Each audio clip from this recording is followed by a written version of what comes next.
Fala galerinha, tudo bem com vocês? Sejam muito bem-vindos ao canal Ciência Volátil com a resolução da prova da FMJ. Agora a gente vai dar continuidade então, indo para a questão de número 7, perfeito? Então bora lá? Bom galerinha, a questão de número 7 foi uma questão de eletroquímica.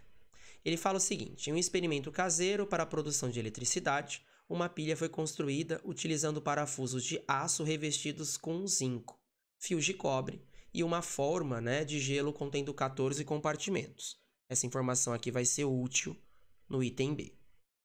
Em cada parafuso foi enrolado um fio de cobre e montou-se o conjunto ilustrado na figura.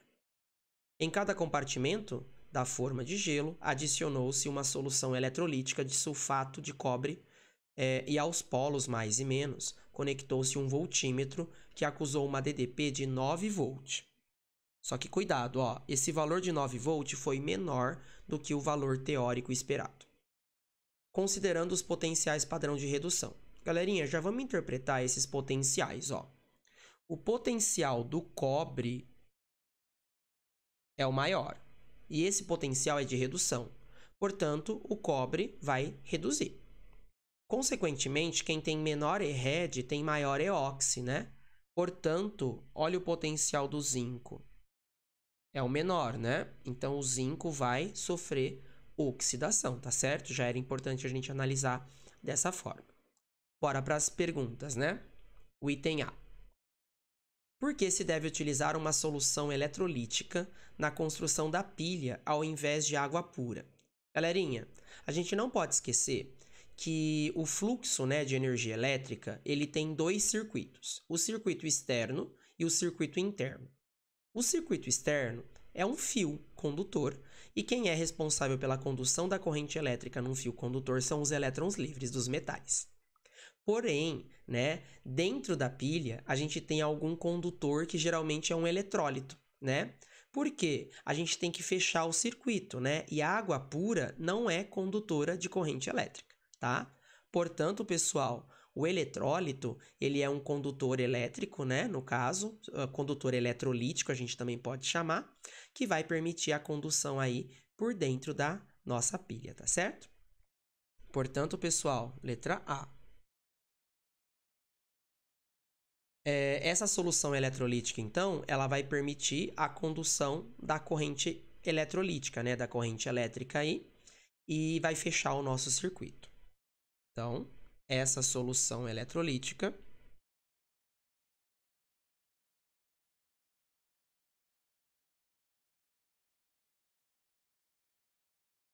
permite, a condução de corrente elétrica.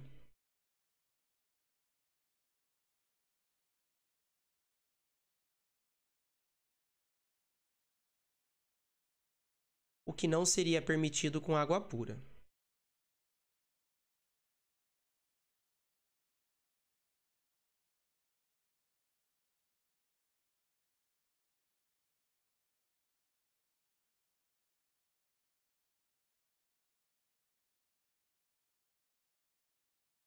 Perfeito. Qual das espécies químicas envolvidas na construção dessa pilha sofrerá redução? A gente já viu anteriormente que o potencial padrão de redução do cobre é maior, E quem sofre redução são os íons cobre, perfeito? Então, quem sofre redução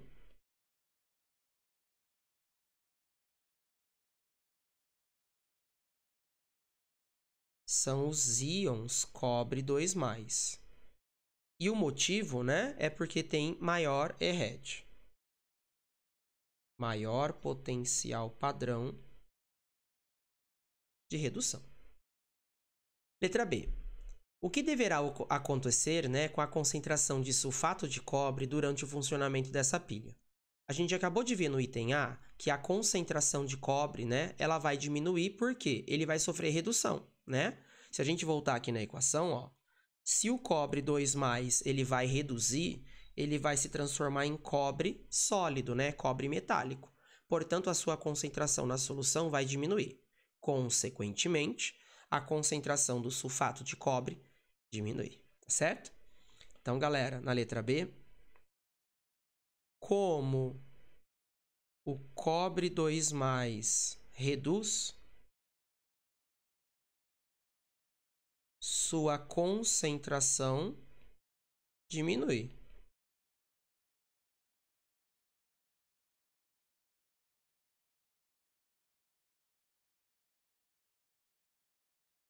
Portanto, a concentração do seu SO4, né, considerando aí uma concentração em mol por litro, também diminui.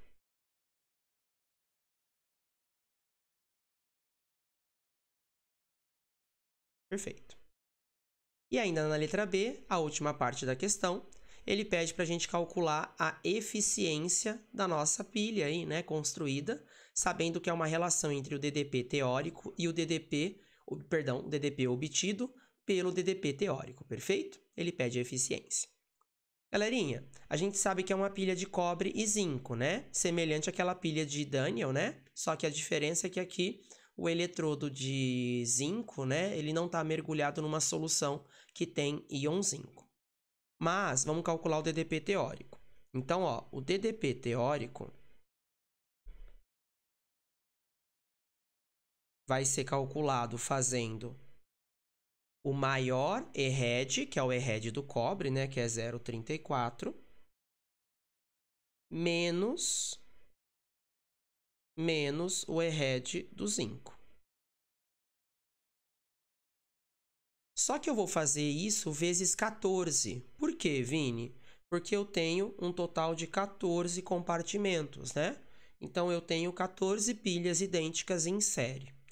Então, a gente vai fazer aqui vezes 14, tudo bem? Então, o nosso DDP teórico, pessoal, vai ficar 1,1, né? Porque aqui, essa conta, perfeito, ó, vai dar 1,10 volt. E esse 1,10 volt eu vou multiplicar por 14, tudo bem? Só para fazer uma conta rapidinho, ó, é só fazer 14 vezes 11, né? E depois a gente volta uma vírgula. Então, vai dar 14 com 14, 15,4, perfeito? Então, essa DDP vai dar mais 15,4 volt. Só que, meus queridos, a gente tem que tomar cuidado porque esse 15,4 volt é a DDP teórica e ele quer a eficiência, né? Enfim. Então, para a gente calcular a eficiência desse processo,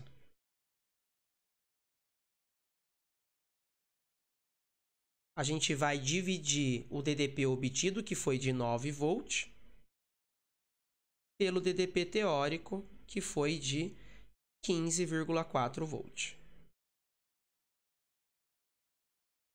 Para a gente obter essa resposta em porcentagem, tá? A gente pode fazer o resultado aqui vezes 100. Perfeito? Fazendo isso, nós vamos encontrar um valor de 58 aproximadamente, tá? 58,44%.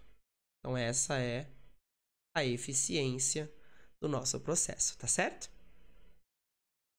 Bom, galerinha, espero que vocês tenham tido um êxito aí nessa questão. Foi uma questão um pouquinho desafiadora, né? Porque envolvia aí um cálculo que não dava um valor tão exato, mas era o corriqueiro das provas VUNESP, né?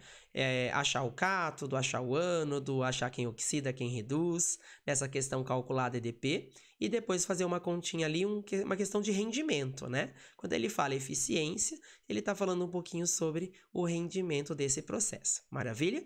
A você que ainda não é inscrito no nosso canal, se inscreva, ativa o sininho e deixe seu like e segue a gente lá no Instagram, ciência.volátil. Até mais, pessoal!